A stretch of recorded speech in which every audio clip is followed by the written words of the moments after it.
Hey all, this is Palak Nanak studying MBBS and welcome to my YouTube channel.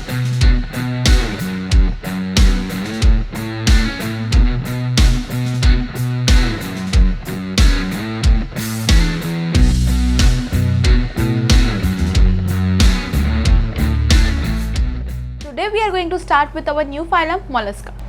Mollusca are second largest phylum after Arthropoda क्योंकि Arthropoda is the first largest phylum. Okay. Mollusca ये नाम कहाँ से आया? It is derive from a Latin word named mollies, और mollies का मतलब क्या होता है? Soft body. So that mean Mollusca के जो ऑर्गेनिजम्स है वो सब सॉफ्ट बॉडीड एनिमल्स होंगे. वो कहाँ मतलब हर जगह प्रेजेंट हो सकते हैं, whether it will be a lake, river, mountain, मतलब in short they are both terrestrial as well as aquatic. तो ये हमारा हैबिट मिल गया, I mean habit and habitat. तो हम फर्स्ट पॉइंट के साथ चलते हैं. पहला habit and habitat.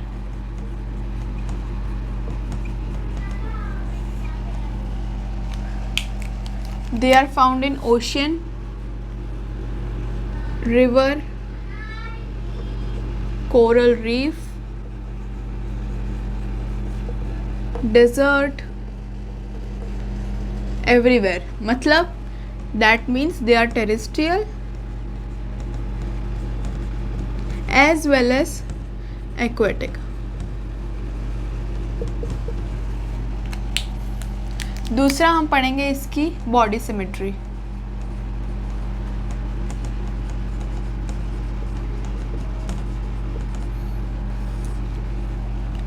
These are bilaterally symmetrical.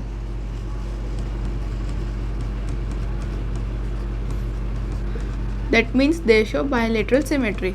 अब क्योंकि हम बायो पढ़ रहे हैं, बायोलॉजी में every time there is an exception, तो हम पढ़ेंगे एक्सेप्शन, और उसका एग्जाम्पल है पाइला. पाइला में क्या होता है? Due to torsion,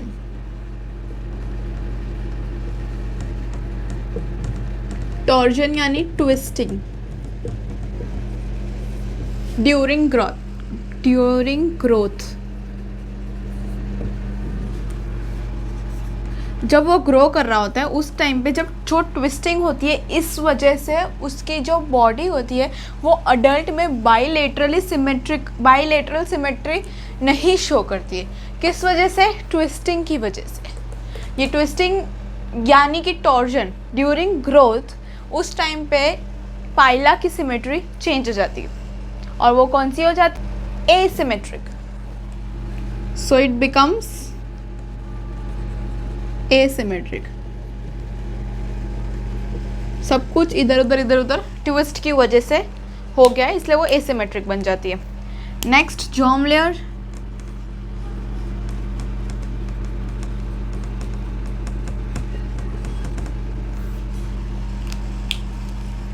it is triploblastic.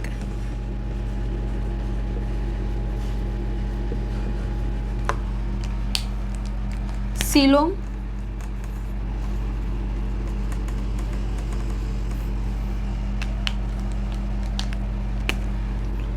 They are coelomate. क्योंकि ये सब अब एडवांस हो चुके हैं, वो पुराने टाइप के ऑर्गेनिज्म सब चले गए, तो अब इसमें सब एडवांस आएगा. लेवल ऑफ ऑर्गेनाइजेशन, जिसको LOO लिख रही हूँ मैं, वो होगा ऑर्गन सिस्टम.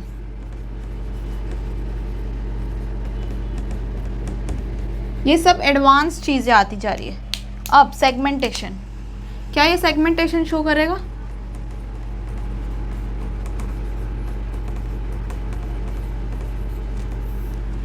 नहीं शो करेगा, बिकॉज दे आर अनसेगमेंटेड. ये पूरा मैं पहले ही बता चुकी हूँ, जब वो मैंने टेबल बताई थी उसमें सब बता चुकी हूँ कि कौन मतलब सीरीज है, सब बताया था. तो वो नहीं देखिए तो जाके देख लेना. सेगमेंटेशन में अनसेगमेंटेड. अब एक मैं आपको बात बताती हूँ, मोलस्का ऐसे तो अनसेगमेंटेड होता है, लेकिन एक ऐसा ऑर्गेनिज्म है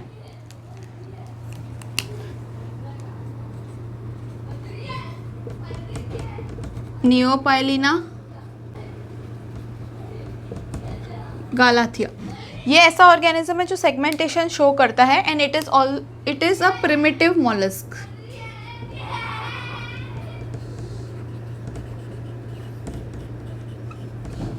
अब क्यों सेगमेंटेशन शो करता है?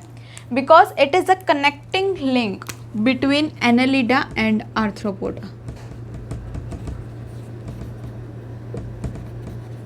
BTWN यानी बिटवीन एनेलिडा एंड आर्थ्रोपोडा नहीं मोलस्का.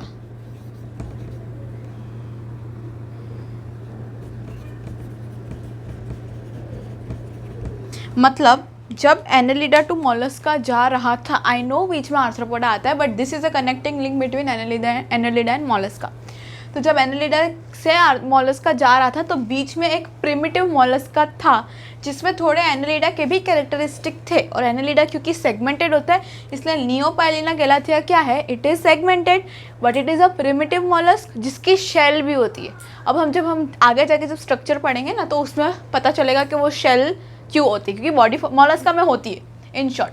तो Neopilina galathea is an exception to the symmetry. Okay, दो एक्सेप्शन हमने पढ़ लिए. पहला पाइला, उसकी टॉर्जन की वजह से, ड्यूरिंग ग्रोथ टॉर्जन की वजह से उसकी सिमेट्री चेंज होती है, एसिमेट्रिक हो जाती है. नियोपाइलिना गैलाथिया का क्या होता है, उसका it is a primitive mollusc इसलिए वो सेगमेंटेशन शो करता है, यानी कि this is the connective link between Annelida and Mollusca.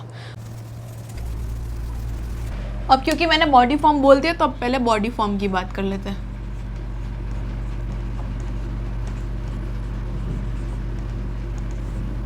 जो सबसे इंटरेस्टिंग पार्ट है मोलस्का का.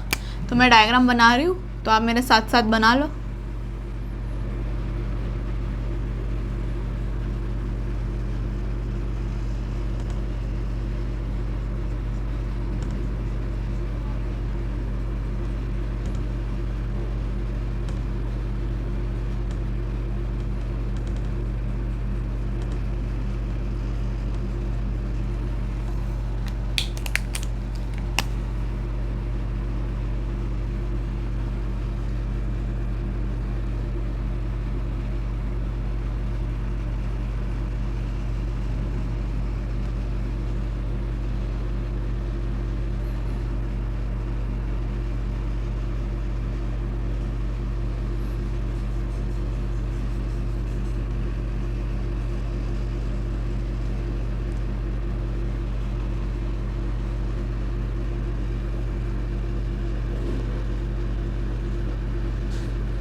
चलो फटाफट ये बना लो फिर आगे बढ़ते हैं.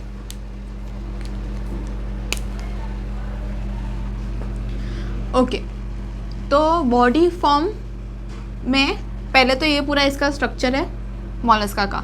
3 पार्ट कंसिस्ट करते हैं. सबसे पहला हेड, विजिरल हम,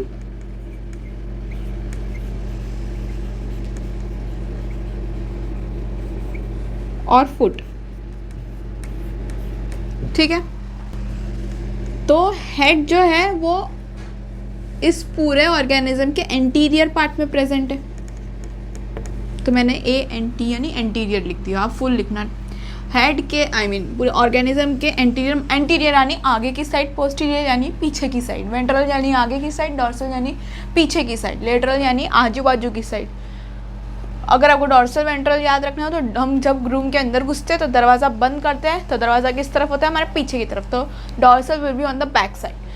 तो एंटीरियर साइड पे हुआ हेड, उस और हेड में क्या क्या है, मतलब हेड के पार्ट में यहाँ पे क्या क्या है, माउथ होगा, जगह नहीं होगी पहले तो, कोई नहीं, नीचे लिख देते हैं माउथ,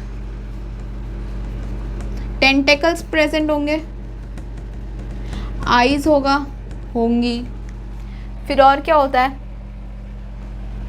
बस माउथ, टेंटेकल, आईज प्रेजेंट होगी। टेंटेकल्स आर सेंसरी स्ट्रक्चर जो हम आगे पढ़ेंगे। Next visceral hump. Visceral hump में क्या क्या आएगा, इसका पूरा का पूरा डाइजेस्टिव ट्रैक आ जाएगा, जो इसको डाइजेशन करने में मदद कर रहा है। डाइजेशन इसकी एक्स्ट्रा सेलुलर होगी, हाँ वो हम आगे पढ़ेंगे। विजरल हम्प पे आया डाइजेस्टिव ट्रैक, तो डाइजेस्टिव ट्रैक के साथ साथ और भी क्या आ सकता है, visceral organs.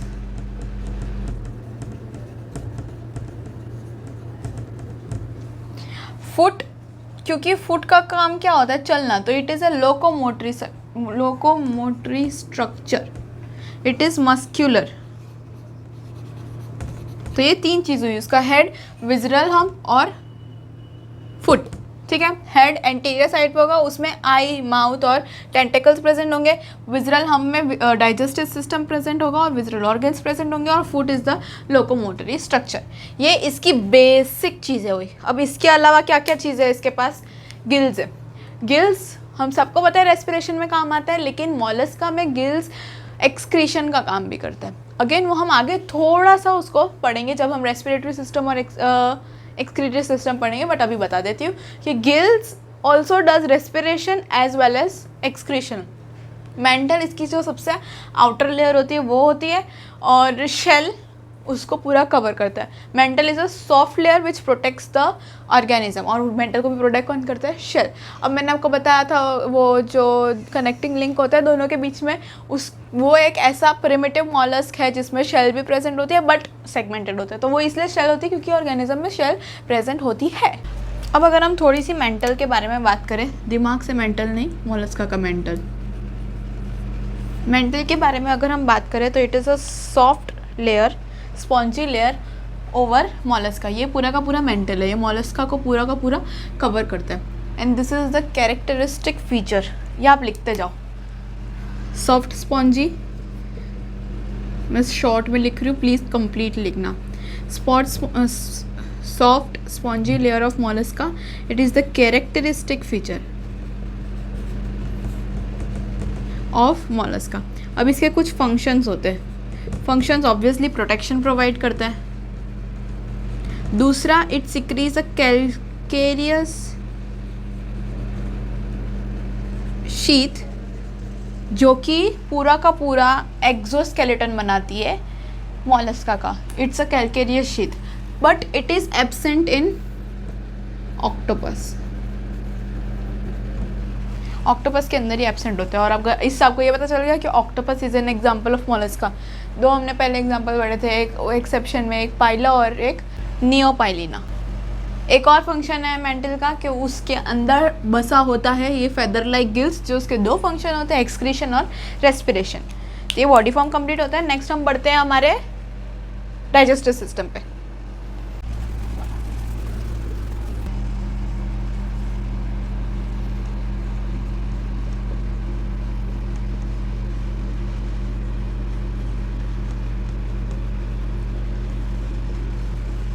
Digestive system,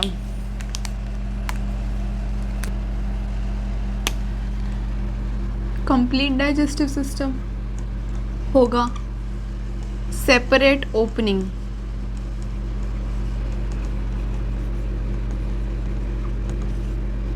for entry and exit of food. दोनों के लिए सेपरेट ओपनिंग्स प्रोवाइड की जाएगी। फूड में क्या क्या आता है मॉलस्का के, माइक्रो ऑर्गेनिजम्स,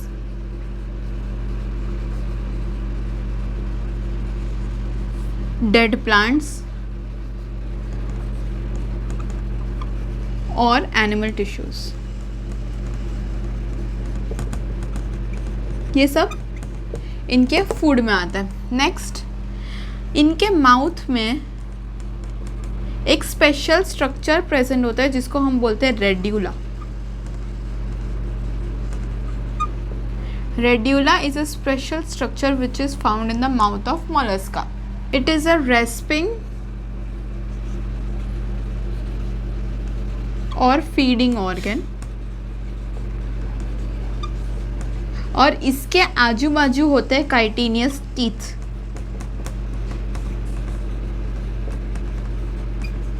ये जो रेड्यूला है इट इज एब्सेंट इन बाइवाल्व्स।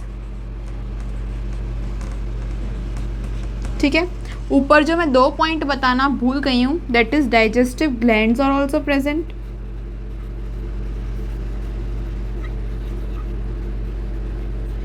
और क्योंकि ये एडवांस्ड है इसमें इसलिए एक्स्ट्रा सेल्यूलर डाइजेशन होती है।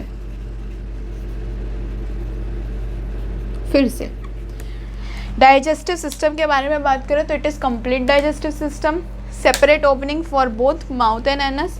फूड में क्या क्या खाते हैं वो लोग, माइक्रो ऑर्गेनिजम्स खा सकते हैं, डेड प्लांट्स एंड एनिमल्स की टिश्यूज़ खा सकते हैं, और रेड्यूला नाम का एक स्पेशल ऑर्गन होता है जो माउथ में प्रेजेंट होता है, जो खाने में मदद करता है, यानी रेस्पिंग, इन शॉर्ट वो एक फीडिंग ऑर्गन है। ठीक है, उसके आजू बाजू प्रेजेंट होते हैं काइटिनियस टीथ, ऑब्वियसली क्योंकि वो चबाने में काम करते हैं। नेक्स्ट इसका डाइजेस्टिव ग्लैंड्स भी प्रेजेंट होते हैं, और इसमें एक्स्ट्रा सेलुलर डाइजेशन होती है। अगर आपने मेरा पिछला वो स्टार्टिंग वाला लेक्चर देखा होगा तो आपको पता है कि है extra cellular digestion is more advance than intra cellular digestion. हमारे अंदर एक्स्ट्रा सेलुलर डाइजेशन होती है, तो आप समझ सकते हो। ठीक है,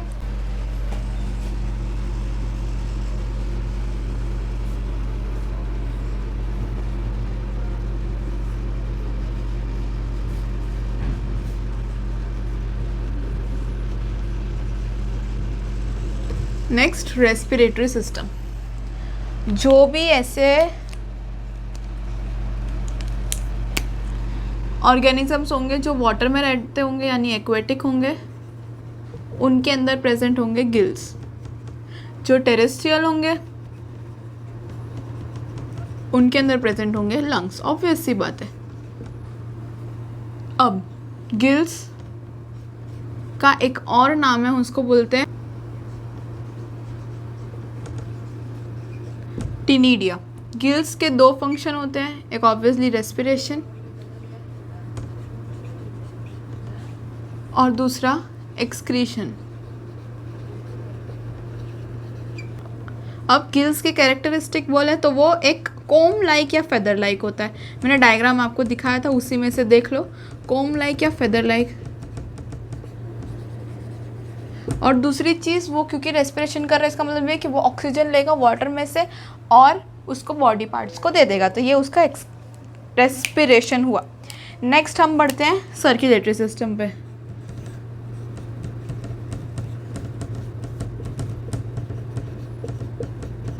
circulatory system is open circulatory system. इसका मतलब ब्लड क्या करेगा, हार्ट में है, हार्ट से शुरू करते हैं, हार्ट से कहाँ जाएगा, लार्ज ब्लड वेसल्स में,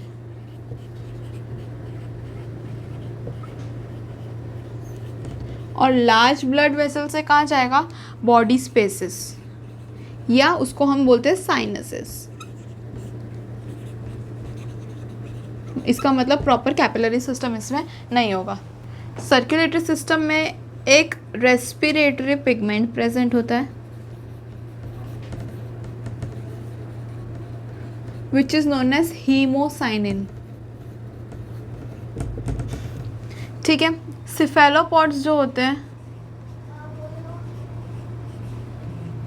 उनमें क्लोज्ड सर्कुलेटरी सिस्टम होता है, बाकी सब में ओपन होते हैं। सिफेलोपोड्स ऐसे होते हैं जिसमें क्लोज सर्कुलेटरी सिस्टम प्रेजेंट होता है। नेक्स्ट हम बढ़ते हैं एक्सक्रीटरी सिस्टम पे।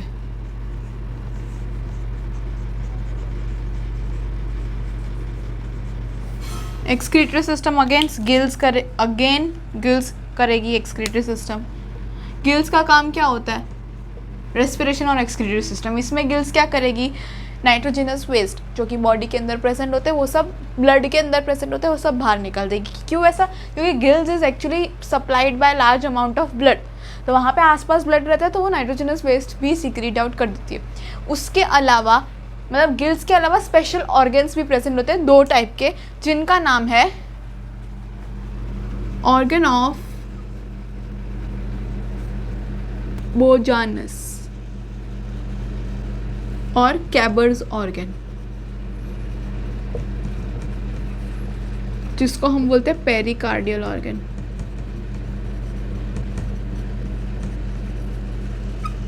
These are two special excretory organs present in mollusk. Okay, एक बार वापस मैं बोलती हूँ पूरा. डाइजेस्टिव सिस्टम की बात करें तो डाइजेस्टिव सिस्टम कंप्लीट होता है. उसमें सेपरेट ओपनिंग होती है for mouth as well as for anus. Food क्या क्या खा सकते हैं वो लोग? माइक्रो ऑर्गेनिज्म खा सकते हैं, डेड प्लांट्स खा सकते हैं, एनिमल टिश्यूज़ खा सकते हैं. माउथ में एक स्पेशल स्ट्रक्चर प्रेजेंट होता है जिसको हम बोलते हैं रेड्यूला, जो कि एक्चुअली फीडिंग ऑर्गन होता है. उसके आजू बाजू क्या होता है? काइटिनियस टीथ प्रेजेंट होते हैं और it is absent in bivalves. Okay, अब डाइजेस्टिव ग्लैंड्स भी प्रेजेंट होते हैं और एक्स्ट्रा सेलुलर डाइजेशन होती है. रेस्पिरेटरी सिस्टम की बात करें तो एक्वेटिक वाले जो ऑर्गेनिजम्स होंगे उसमें ऑब्वियसली गिल्स होगा. टेरेस्ट्रियल ऑर्गेनिजम्स जो होंगे उनके अंदर लंग्स होगा. जो गिल्स है उसको बोलते हैं टिनिडिया. गिल्स रेस्पिरेशन एक्सक्रीशन दोनों का काम करते हैं. 500 बार मैं ऑलरेडी बोल चुकी हूँ.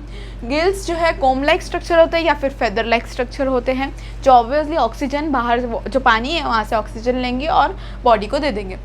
सर्कुलेटरी सिस्टम ओपन होता है. इसका मतलब जो ब्लड है वो हार्ट से लार्ज ब्लड वेसल्स में जाता है और उसके बाद ओपन स्पेसेस यानी साइनसेस में जाता है. रेस्पिरेटरी पिगमेंट होता है जिसको हम बोलते हैं हीमोसाइनिन. और सिफेलोपॉड्स में क्लोज सर्कुलेटरी सिस्टम प्रेजेंट होता है, क्योंकि हम लोगों को एक्सेप्शन हर जगह आना चाहिए.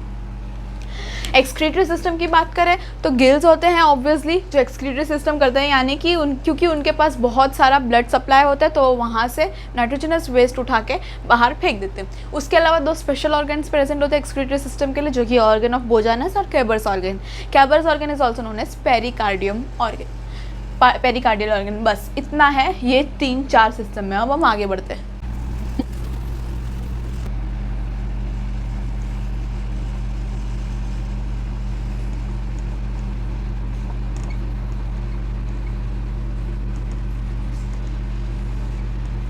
Now sensory organs.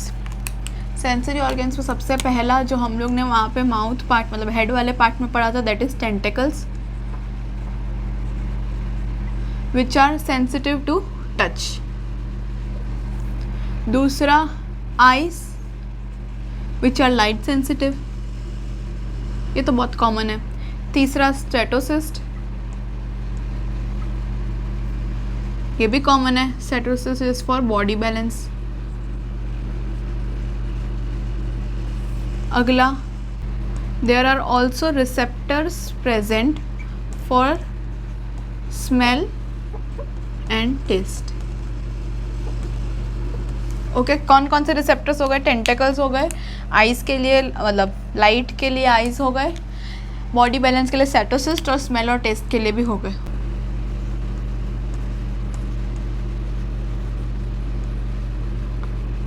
ऑस्फ्रेडियम में ऐसा रिसेप्टर होता है which taste chemical nature of water.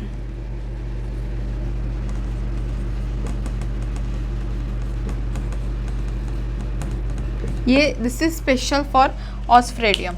आगे बढ़ते हैं रिप्रोडक्टिव सिस्टम पे. उससे पहले नर्वस सिस्टम करते हैं.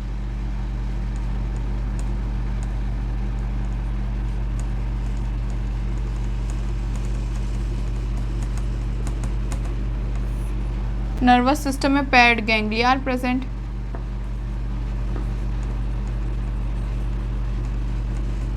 बहुत सारी नर्व्स होती है तो सेवरल नर्व्स लिखूंगी. नर्वस सिस्टम इतना इम्पोर्टेंट नहीं है. और गैंग्लिया क्या होता है? एग्रीगेशन ऑफ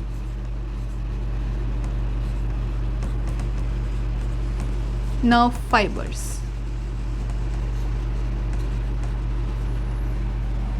अब हम बढ़ते हैं रिप्रोडक्टिव सिस्टम पे.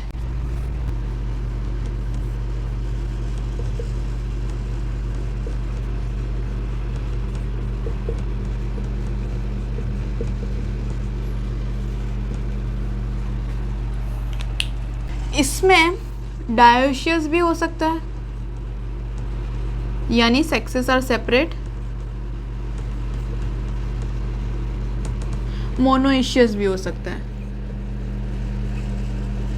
डायोशियस का एग्जाम्पल पाइला, लॉलीगो, लॉलीपॉप नहीं Loligo. Then we have octopus, Sepia. ये सब डायोशियस के एग्जाम्पल है। मोनोइशियस के एग्जाम्पल एप्लीसिया, डोरिस। अब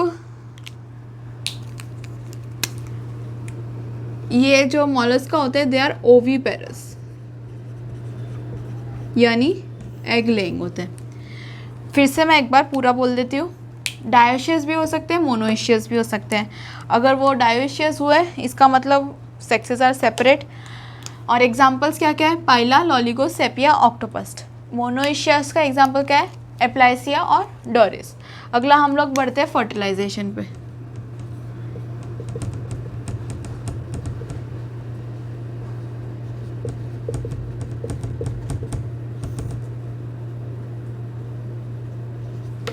इसमें भी सेम एक्सटर्नल भी हो सकता है, इंटरनल भी हो सकता है, बट यूजुअली इंटरनल होता है, ज़्यादातर इंटरनल फर्टिलाइजेशन होता है। अगला है डेवलपमेंट।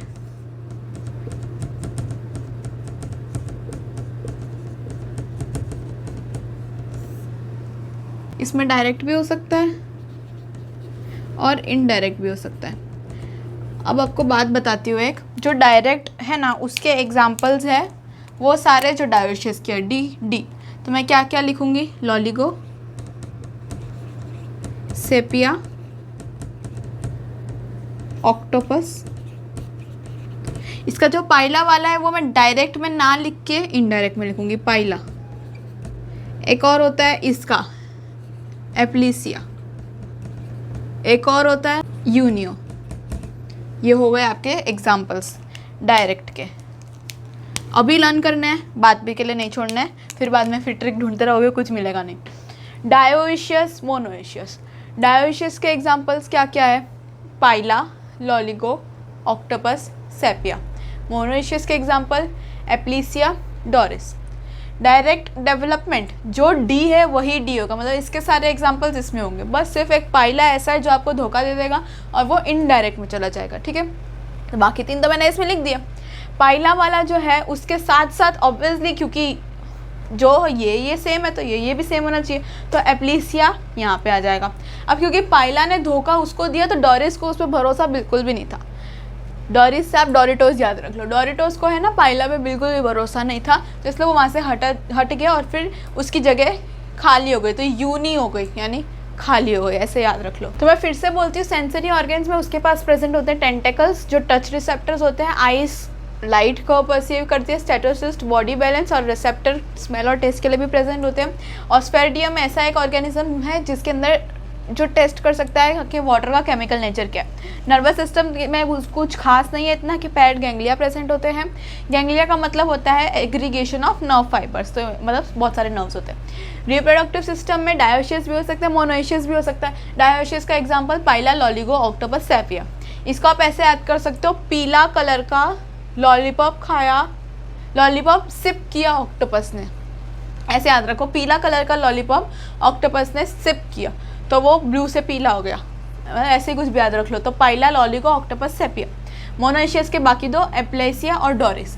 फर्टिलाइजेशन एक्सटर्नल इंटरनल दोनों हो सकती है, बट यूजुअली इंटरनल होती है क्योंकि अब वो बहुत ज़्यादा और एडवांस बन गए, तो अब इंटरनल के ज़्यादा चांसेस है। डेवलपमेंट अगेन डायरेक्ट इंडायरेक्ट दोनों होगी। डायरेक्ट में आप डायोशियस के एग्जाम्पल्स छाप दोगे, एक्सेप्ट फॉर पाइला, पीला कलर ने उसको डिच कर दिया तो वो इनडायरेक्ट चला जाएगा। बाकी मोनोइशियस से एप्लाइसिया तो आएगा ही आएगा। डोरिटोस को बुरा लग गया कि पाइला ने डिच किया तो मुझे उसके साथ अभी रहना ही नहीं, तो वो निकल गया, तो उसकी जगह यूनियो हो गई, खाली हो गई, तो यूनियो आ गया, ठीक है। आगे बढ़ते हैं, अब हम अगले पार्ट पे अब हम अगले पार्ट पे बढ़ते हैं, that is pearl formation. Pearl तो आप सबको पता होता है, जिसको हम बोलते हैं मोती। ऐसा गोल सा ग्लोब्यूलर जैसा स्ट्रक्चर होता है, वाइट कलर का होता है, थोड़ा शाइनी होता है और वो ज्वेलरी के काम में आता है यूज़। फिर सबको पता होगा, तो मोती बोलते हैं इन शॉर्ट। तो वो कहाँ से बनता है, मॉलस्का से बनता है। एग्जाम्पल क्या है, पिंकटाटा, मैं लिखती हूँ।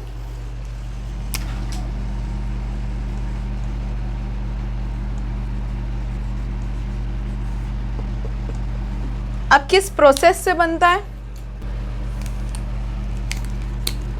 एक्सटर्नल पार्टिकल्स,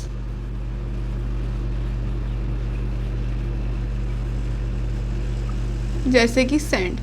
अब क्या होता है एक्सटर्नल पार्टिकल्स, अगेन जैसे कि सैंड, वो क्या करता है, अगर उसकी स्किन, मॉलस्का की स्किन के साथ कुछ ऐसे इरिटेट होता है उसको, अगर स्किन के साथ कांटेक्ट में आ जाता है तो वो मॉलस्का को बहुत इरिटेशन होने लगती है। उस इरिटेशन की वजह से वो मॉलस्का उस सैंड के आजू बाजू, जैसे मान लो ये सैंड का पार्टिकल है, ये सैंड का पार्टिकल है, इसके आजू बाजू कॉन्सेंट्रिक लेयर ऑफ नेक्रे, NACRE, नेक्रे बना देता है। सैंड का पार्टिकल मॉलस्का के स्किन के कांटेक्ट में आया तो उसको बहुत इरिटेशन होने लगी, तो इरिटेशन की वजह से वो सैंड के ऊपर एक कंक्रीट लेयर बनाना शुरू कर देता है। अब उस मॉलस्का को जितनी ज़्यादा इरिटेशन होगी वो उतनी ज़्यादा झाड़ी लेयर बना देगा, किसकी, नेक्रे की, तो वो कंक्रीट लेयर बना देगा। तो इस तरीके से वो पर्ल का फॉर्मेशन होता है। जो पर्ल होता है उसका कॉम्पोजिशन क्या होता है, कैल्शियम कार्बोनेट, वो उसी की डिपोजिशन हो रही है वो सैंड के ऊपर, और ये प्रोसेस होने में बहुत सारे सालों लग जाते हैं। इस प्रोसेस से बनता है पर्ल। मैं एक बार लिख देती हूँ, एक्सटर्नल पार्टिकल्स लाइक सैंड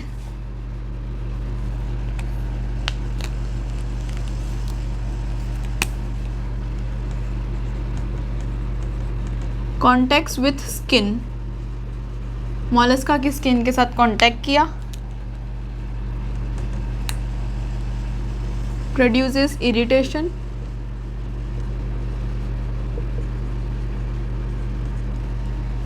और इरिटेशन हुई तो उसने क्या सीक्रेट किया, सीक्रेट कॉन्क्रीट लेयर ऑफ नेक्रा,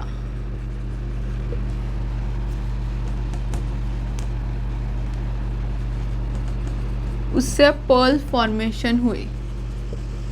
और उसमें टाइम कितना लग गया, ईयर्स, बहुत सारे साल लग गए। अब जितनी ज़्यादा इरिटेशन होगी उतना ज़्यादा वो सिक्रीट करेगा, या डिपोजिशन, मोर प्रिसाइजली डिपोजिशन। और पर्ल किसका बना होता है, पर्ल बना होता है कैल्शियम कार्बोनेट का, तो CaCO3। एक इंसान है जिसका नाम है कोकीची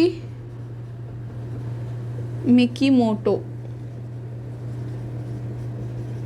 ये टोबा में रहता है, जो कि जापान में एक जगह का नाम है, and he is known as father of pearl industry.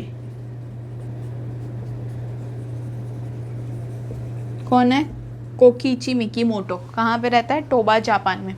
So this is all about Mollusca. अब एक सबसे इम्पोर्टेंट चीज़ बाकी रह गई, दैट इज़ एग्जाम्पल्स। अब हम उस पे बढ़ते हैं।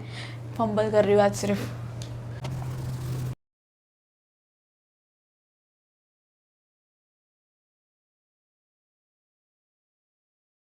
सो these are some examples of mollusca. बहुत थोड़े से, मतलब ऐसे ज़्यादा तो है नहीं, 5-10 एग्जाम्पल्स, ये खाली ईजी है। अब इसको याद कैसे करें, ये इतने नाम देख के आपको डरना बिल्कुल है नहीं, बिल्कुल नहीं। तो काइटोन केटोप्लूरा, चीटिंग हुई है मेरे साथ 2 बार, क्योंकि काइटोन 2 बार काइटोन हो तो 2 बार चीटिंग हुई है। मेरा फ्रेंड जो मेरे लिए लाने वाला था एप्पल, ठीक है, तो he said that he will bring पीला कलर के 10 यानी डेंट एप्पल, पीला यानी येलो, पीला कलर के 10 एप्पल लाने वाला था, बट वो नहीं लाया, वो एक भी नहीं लाया, एक भी नहीं लाया मेरे लिए, माय मतलब मेरे लिए।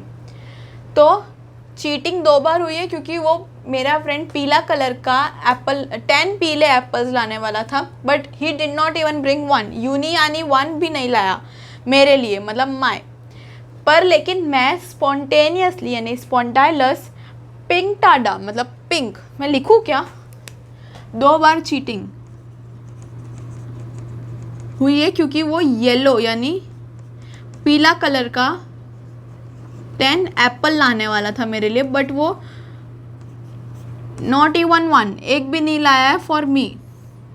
बट मैं क्या उसके लिए स्पॉन्टेनियसली पिंक कलर के ऑयस्टर नहीं,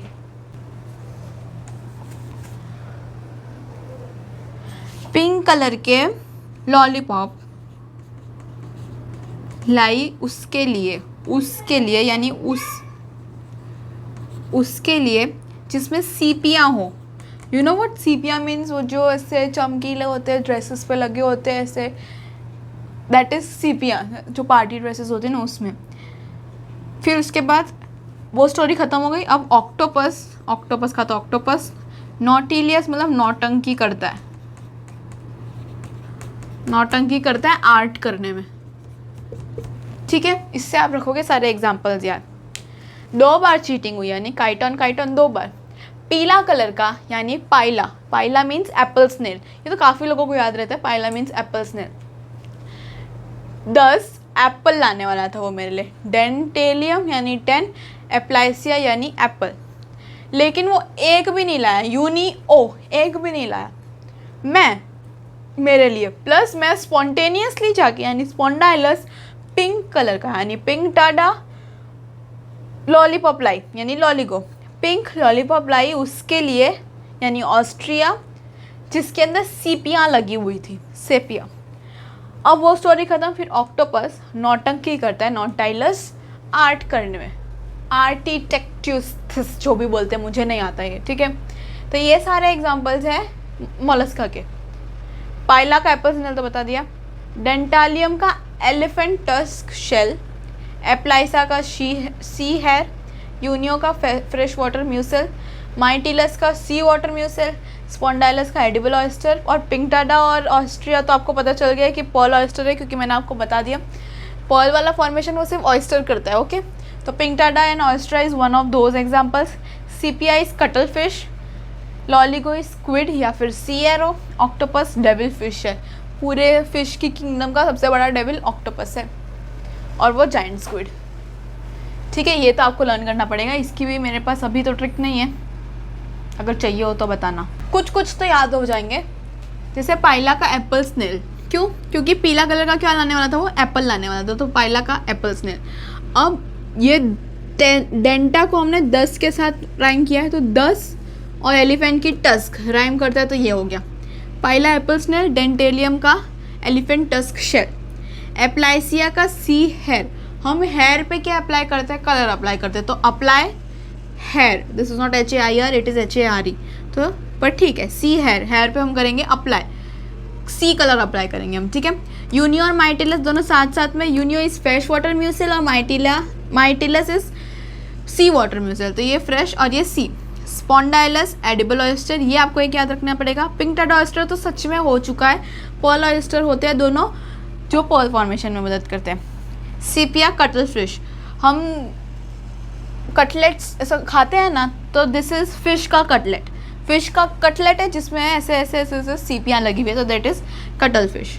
लॉलीपॉप क्योंकि छोटी सी होती है इसलिए ये स्क्विड है सिर्फ, और वो क्योंकि इतना बड़ा नाम है दैट इज़ जायंट स्क्विड, ठीक है। तो ऑक्टोपस तो डेविल फिश है, वो पूरे ओशन का डेविल है इसलिए डेविल फिश, और Loligo is just small squid, sea arrow. तो ऑलमोस्ट सब ऐसे तो याद रह गए हैं, फिर भी एक बार आप रीड करोगे तो वो याद रह जाएगा, और बार बार करना पड़ेगा, ऐसा नहीं आज करो और फिर सीधा नीट के एग्जाम के दिन, नहीं, पढ़ना पड़ेगा बार बार तो याद रहेगा, ओके। मोलस्का के लिए आज इतना ही रखते हैं। आज का लेक्चर में रैप अप करती हूँ, बहुत फंबल हो रहा है आज। मोलस्का के लिए आज इतना ही रखते हैं, आज का लेक्चर रैप अप करती हूँ मैं। I will meet you in my next one, till then bye bye.